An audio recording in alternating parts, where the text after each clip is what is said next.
El viento acariciaba las murallas polvorientas de Jerusalén mientras el sol se ocultaba detrás de un horizonte cargado de presagio.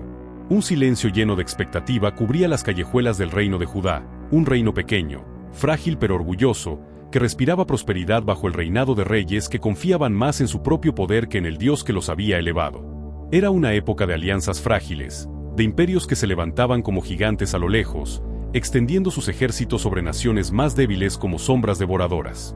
Asiria, con su rugido de hierro y fuego, amenazaba al mundo conocido. Egipto, aunque debilitado, aún murmuraba promesas de liberación a oídos ansiosos. Y en medio de ese tablero de reyes y ejércitos, un hombre, un solo hombre, fue llamado a contemplar la gloria eterna del Altísimo y a anunciar un mensaje que estremecería los cielos y la tierra. Su nombre era Isaías, un profeta que no solo habló del juicio, sino que vio al Mesías con sus propios ojos espirituales, un hombre que, frente a la santidad absoluta de Dios, tembló ante su propia impureza y, sin embargo, fue purificado para convertirse en el héroe del perdón. Isaías se levantaría en una época en la que Judá parecía prosperar, mientras el orgullo se enroscaba en el corazón del rey Usías como una serpiente silenciosa.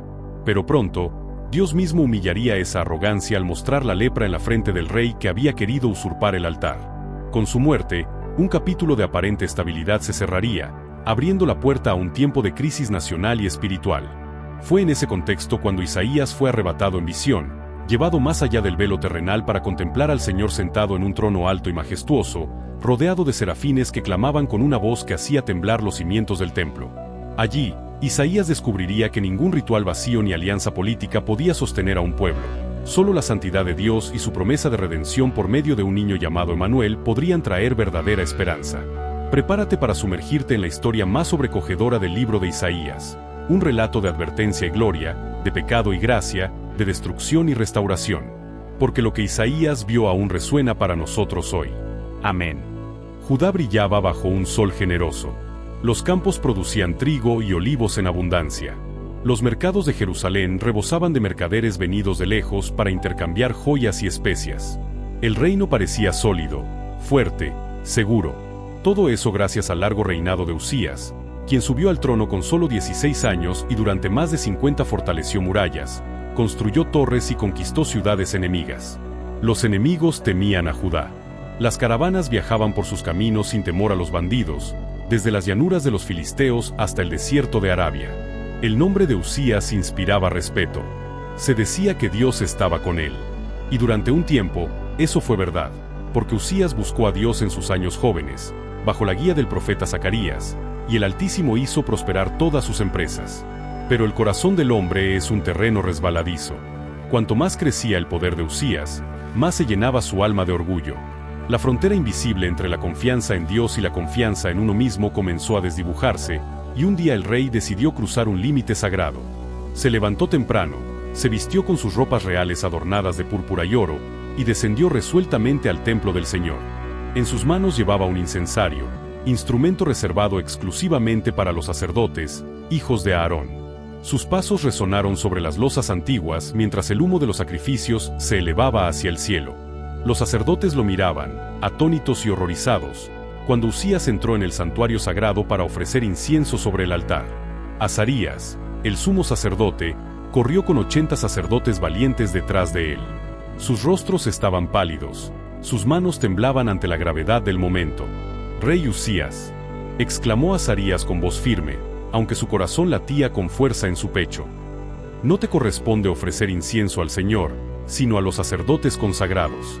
Sal del santuario, porque has pecado, y esto no te traerá honor delante de Dios». Usías se enfureció. Sus ojos brillaron de ira mientras levantaba la mano para resistirse, pero en ese mismo instante algo ardió en su frente. Un dolor abrasador recorrió su rostro, y los sacerdotes retrocedieron horrorizados. Allí, delante del altar del incienso, apareció la lepra, blanca como la nieve, brotando en su piel. Todo el templo pareció contener el aliento. Usías palideció, tocó su rostro y comprendió lo que había hecho. Corrió fuera del santuario, y los sacerdotes lo expulsaron apresuradamente, porque el Señor lo había herido. Desde ese día, Usías vivió aislado en una casa apartada, lejos de su pueblo y del templo. Nunca más volvió a entrar por las puertas del santuario. Mientras tanto, su hijo Jotam gobernaba el palacio y juzgaba al pueblo. El rey que había engrandecido a Judá terminó sus días marcado por la lepra, un recordatorio viviente de que ningún poder humano puede usurpar la santidad de Dios sin pagar el precio.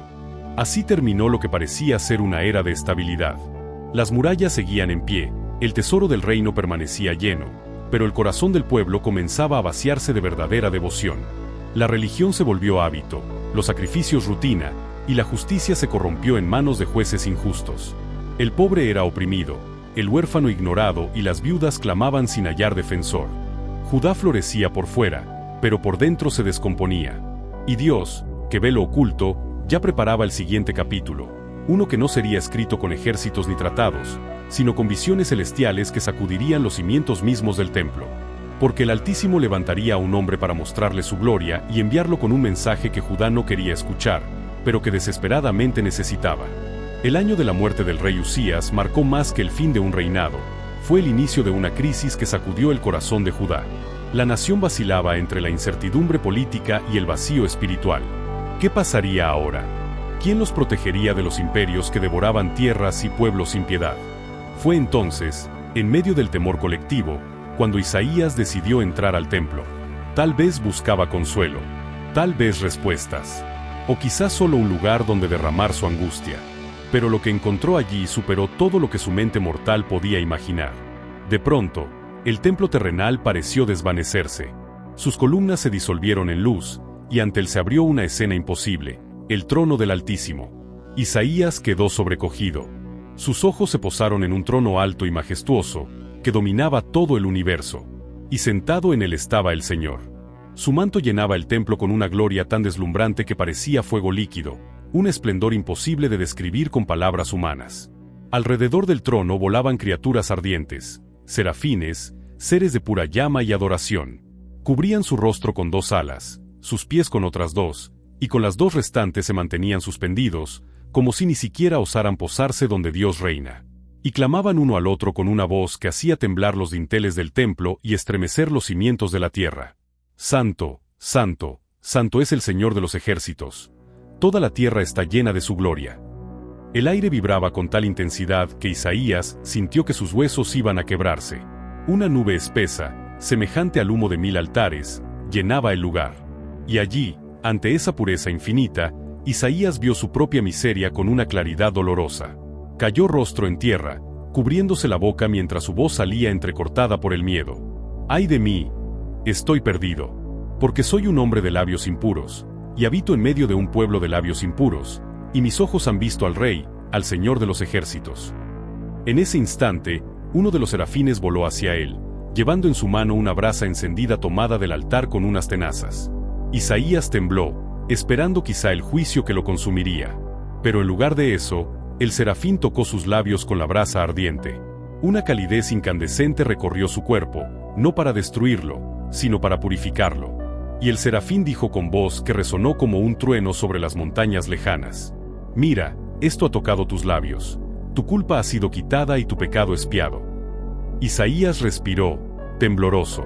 El peso de su impureza fue arrancado de su alma. Entonces, en medio de esa gloria indescriptible, escuchó la voz del Señor, una voz tan majestuosa y, sin embargo, tan cercana, que penetró hasta lo más profundo de su ser. ¿A quién enviaré, y quién irá por nosotros? El corazón de Isaías latía como un tambor de guerra. ¿Quién puede hablar por este Dios?, pensó. ¿Quién puede llevar un mensaje santo a un pueblo rebelde? Pero algo había cambiado en él. Sus labios habían sido tocados, su culpa borrada. Y allí, con temor pero con una certeza que no provenía de sí mismo, Isaías se alzó y dijo: «Aquí estoy, envíame a mí».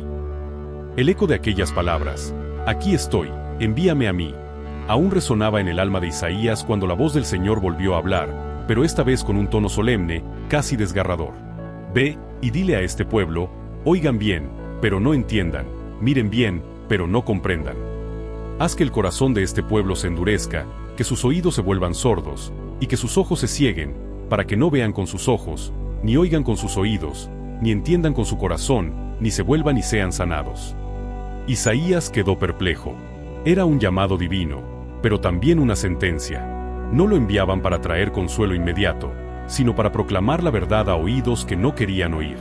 Su ministerio sería una prueba de fidelidad, no de éxito visible. Con voz temblorosa, se atrevió a preguntar: ¿hasta cuándo, Señor? Y el Señor respondió: hasta que las ciudades queden desoladas y sin habitantes, las casas y moradores y la tierra completamente devastada, hasta que el Señor haya alejado a los hombres y la soledad sea grande en medio de la tierra.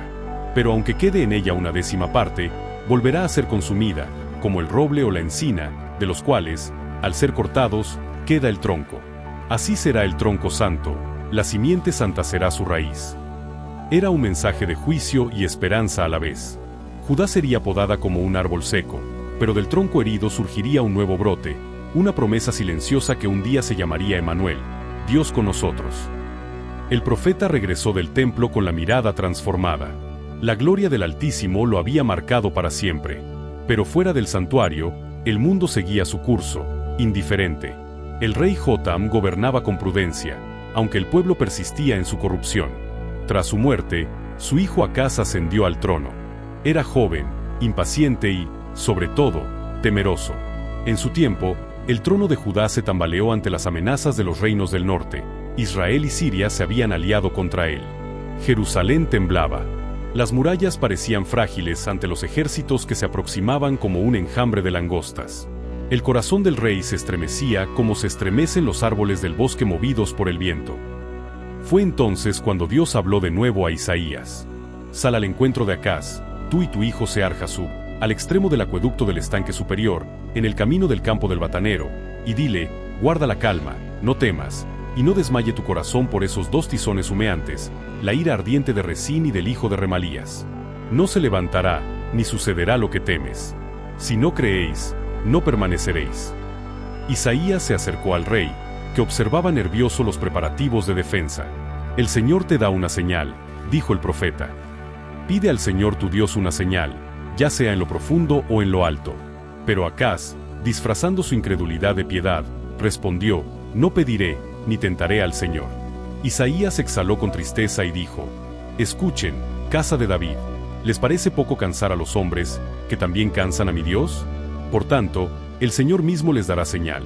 He aquí, la Virgen concebirá y dará a luz un hijo, y llamará su nombre Emmanuel. Comerá mantequilla y miel, para que sepa desechar lo malo y escoger lo bueno. Los ojos del profeta se llenaron de una luz que miraba más allá del tiempo. A través de la niebla de la historia, vio el rostro del niño prometido, nacido de pureza, que traería salvación no solo a Judá, sino al mundo entero. Pero antes de esa promesa, vendría el fuego. Porque Acaz no confió en Dios. En lugar de buscar al Altísimo, buscó ayuda en Asiria, el imperio que pronto lo devoraría. Envió mensajeros al rey Tiglat-Pileser con oro y plata del templo, rogando protección. Y con su alianza, abrió las puertas a una servidumbre que traería dolor, opresión y humillación. Las calles de Jerusalén comenzaron a llenarse de sombras. En los mercados se escuchaban rumores de guerra. Los profetas falsos hablaban paz cuando no había paz.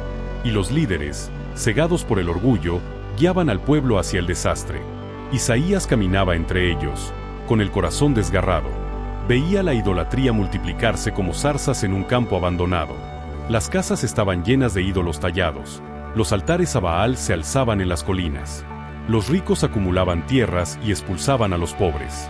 Las viñas del Señor se habían convertido en un erial espiritual. Y entonces el profeta alzó su voz como un trueno sobre la ciudad. Hay de los que llaman al mal bien y al bien mal, que ponen tinieblas por luz y luz por tinieblas. Hay de los sabios en su propia opinión.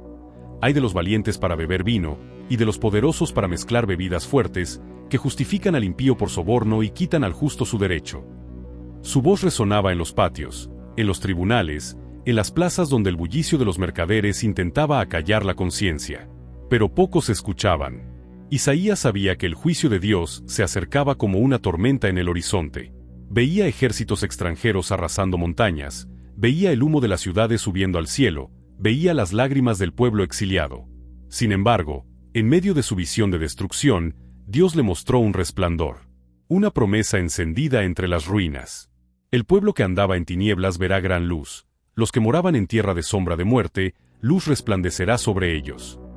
Entonces Isaías habló del futuro como si lo contemplara delante de sus ojos. Porque un niño nos ha nacido, un hijo nos ha sido dado, y el principado sobre su hombro, y se llamará su nombre admirable, consejero, Dios fuerte, Padre eterno, Príncipe de paz. Lo dilatado de su imperio y la paz no tendrán fin, sobre el trono de David y sobre su reino, disponiéndolo y confirmándolo en juicio y en justicia desde ahora y para siempre. El celo del Señor de los ejércitos hará esto. Estas palabras eran un rayo de esperanza en la noche más oscura. El Mesías sería la respuesta a todo el sufrimiento, el verdadero rey que traería justicia, no con espada, sino con verdad y misericordia. Pero antes de su venida, vendría el quebranto. Israel sería dispersado, Judá humillada, y el pueblo de Dios pasaría por el fuego de la purificación. Los años pasaron.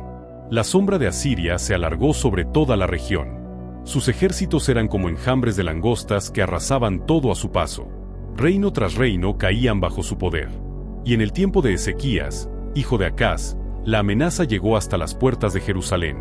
El rey Ezequías era distinto. Había crecido viendo los errores de su padre y había decidido volver su rostro al Dios de Israel. Destruyó los altares falsos, purificó el templo y restableció la adoración verdadera.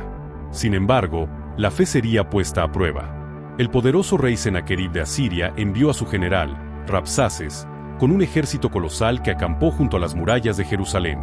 Desde allí gritó con voz arrogante ante el pueblo reunido en las murallas: ¿En quién confías, Ezequías, para rebelarte contra mí? ¿Acaso no ves que las naciones que se resistieron a mi señor fueron destruidas? ¿Dónde están sus dioses? Ninguno pudo librarlos. ¿Y tú, piensas que Jehová te librará? Los mensajeros del rey estaban de pie, enmudecidos. El pueblo escuchaba desde los muros, temblando. Ezequías rasgó sus vestiduras y subió al templo. Allí, postrado ante el altar, clamó al cielo: Oh Señor de los ejércitos, Dios de Israel, que habitas entre los querubines, tú eres el único Dios de todos los reinos de la tierra.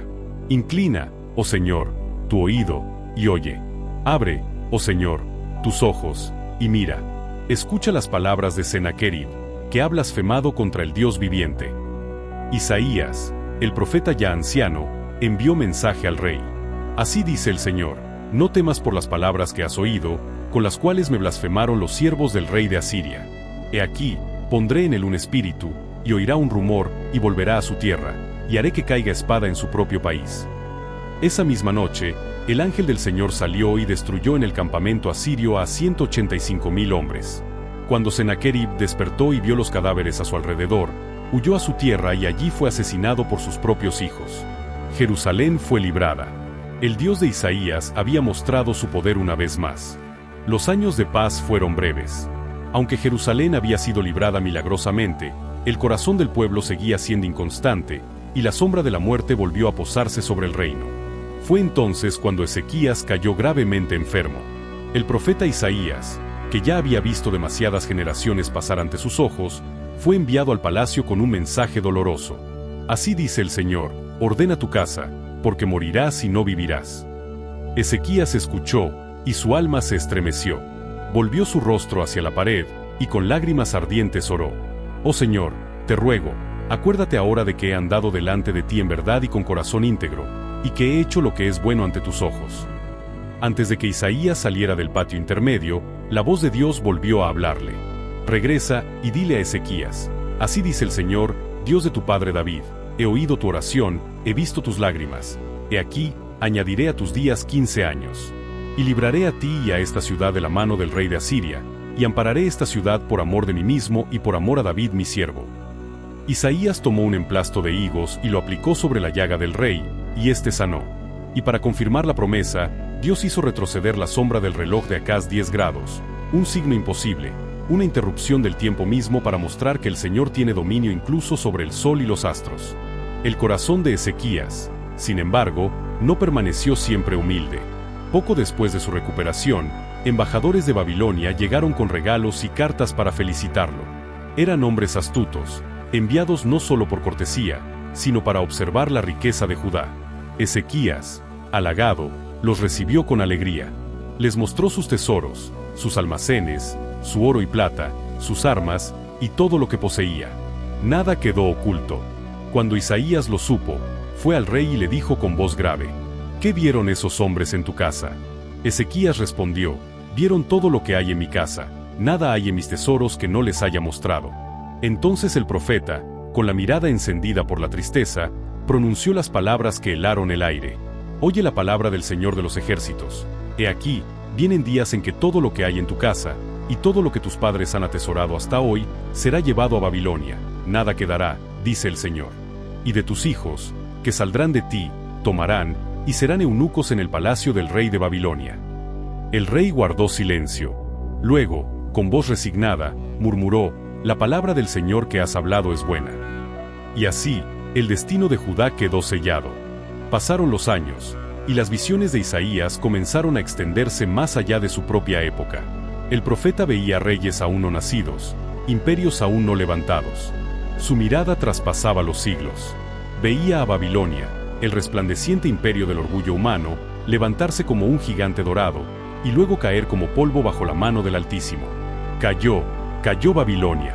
Todas las imágenes de sus dioses fueron despedazadas por tierra. Pero después de los juicios y las ruinas, Isaías vio algo nuevo, el amanecer de un tiempo de gracia, una voz que clamaría en el desierto anunciando un camino recto para el Señor. Consolad, consolad a mi pueblo, dice vuestro Dios. Hablad al corazón de Jerusalén, decidle a voces que su tiempo es ya cumplido, que su pecado es perdonado. Y escuchó el eco de una voz que atravesaba los siglos, resonando en los montes de Judá. Preparad camino al Señor. Enderezad en el desierto senda para nuestro Dios. Esa voz sería la de Juan el Bautista, el precursor del Mesías, siglos después. Pero Isaías ya la oía como si estuviera allí. El profeta contempló la majestad de Dios y exclamó: ¿Quién midió las aguas con el hueco de su mano, y los cielos con su palmo? ¿Quién pesó los montes en balanza? He aquí que las naciones le son como gota que cae del cubo y como polvo menudo en la balanza. El mensaje era claro: los imperios que los hombres temen no son nada ante el Creador. Mientras el mundo adoraba ídolos tallados, Isaías se levantaba como voz solitaria para proclamar al único Dios verdadero. Yo soy el Señor, y fuera de mí no hay Dios. Yo formo la luz y creo las tinieblas. Yo hago la paz y creo la adversidad. Yo, el Señor, soy el que hago todo esto. En medio del juicio, Isaías vio también el consuelo del futuro, el regreso del pueblo del exilio, el perdón divino, y sobre todo, la llegada de un siervo escogido que cumpliría el propósito más grande de todos. Entre todas las visiones que Isaías recibió, ninguna fue tan profunda y conmovedora como la del siervo sufriente. Era una figura misteriosa, humilde y gloriosa al mismo tiempo. Dios le mostró a Isaías a alguien que vendría no con espada, sino con mansedumbre, no con ejército, sino con amor. He aquí mi siervo, a quien yo sostengo, mi escogido, en quien mi alma tiene contentamiento. He puesto mi espíritu sobre él, traerá justicia a las naciones. No gritará, ni alzará su voz, ni la hará oír en las calles. No quebrará la caña cascada, ni apagará el pábilo que humea, con verdad traerá justicia. Isaías veía a este siervo caminar entre los hombres, sanando, perdonando, levantando a los caídos. Pero también vio su rechazo. Despreciado y desechado entre los hombres, varón de dolores, experimentado en quebranto, y como que escondimos de él el rostro, fue menospreciado, y no lo estimamos. El profeta tembló al escribir las siguientes palabras, porque comprendió que este siervo no solo sufriría, sino que lo haría en lugar de todos. Ciertamente llevó él nuestras enfermedades, y sufrió nuestros dolores. Nosotros le tuvimos por azotado, por herido de Dios y abatido. Mas él fue herido por nuestras rebeliones, molido por nuestros pecados. El castigo de nuestra paz fue sobre él, y por su llaga fuimos nosotros curados. Isaías vio al siervo como un cordero llevado al matadero, en silencio, sin defenderse. Vio su sepultura con los impíos, y su tumba entre los ricos. Pero también vio el milagro final. Verá linaje, vivirá por largos días, y la voluntad del Señor será en su mano prosperada. Por tanto, le daré parte con los grandes, y con los fuertes repartirá despojos, por cuanto derramó su vida hasta la muerte. En ese instante, el profeta comprendió: el Mesías no vendría primero como conquistador, sino como redentor. El Salvador que soportaría el peso del pecado del mundo, para que la humanidad pudiera ser reconciliada con Dios. Después de visiones de dolor, Isaías vio el amanecer de una gloria eterna. Una ciudad santa se levantaba sobre las ruinas del tiempo. Un nuevo cielo y una nueva tierra brillaban ante sus ojos. Levántate, resplandece, porque ha venido tu luz, y la gloria del Señor ha nacido sobre ti. Porque aquí que tinieblas cubrirán la tierra, y oscuridad las naciones, mas sobre ti amanecerá el Señor, y sobre ti será vista su gloria. Las naciones vendrían a su luz, los reyes al resplandor de su nacimiento, y Dios mismo habitaría con su pueblo para siempre. Isaías escribió, con lágrimas de esperanza: He aquí que yo creo nuevos cielos y nueva tierra, y de lo primero no habrá memoria, ni más vendrá al pensamiento. Y morará el lobo con el cordero, y el leopardo con el cabrito se acostará. No harán mal ni dañarán en todo mi santo monte, porque la tierra será llena del conocimiento del Señor, como las aguas cubren el mar. Isaías vivió lo suficiente para ver el inicio de los días que él había anunciado. Vio a los reyes temblar, vio al pueblo rebelde, vio lágrimas y promesas. Pero también murió con la certeza de que lo que Dios había mostrado se cumpliría. Su voz, escrita en pergaminos, cruzaría siglos hasta llegar al corazón de hombres y mujeres que, al escuchar las palabras del profeta, reconocerían en el siervo sufriente al mismo Jesús de Nazaret, el Hijo del Dios viviente. El mensaje de Isaías sigue siendo el mismo. Dios es santo, el hombre es pecador, pero la gracia triunfa en Cristo. Y así, la voz del profeta aún resuena, como eco eterno en las páginas de la historia. Buscad al Señor mientras puede ser hallado, llamadle en tanto que está cercano. Deje el impío su camino, y el hombre inicuo sus pensamientos, y vuélvase al Señor, el cual tendrá del misericordia, y al Dios nuestro, que será amplio en perdonar. Si estas palabras han ministrado tu vida, no olvides darle me gusta, suscribirte y compartir este mensaje con otros, para que más creyentes sean edificados en la palabra del Señor. Nos vemos pronto.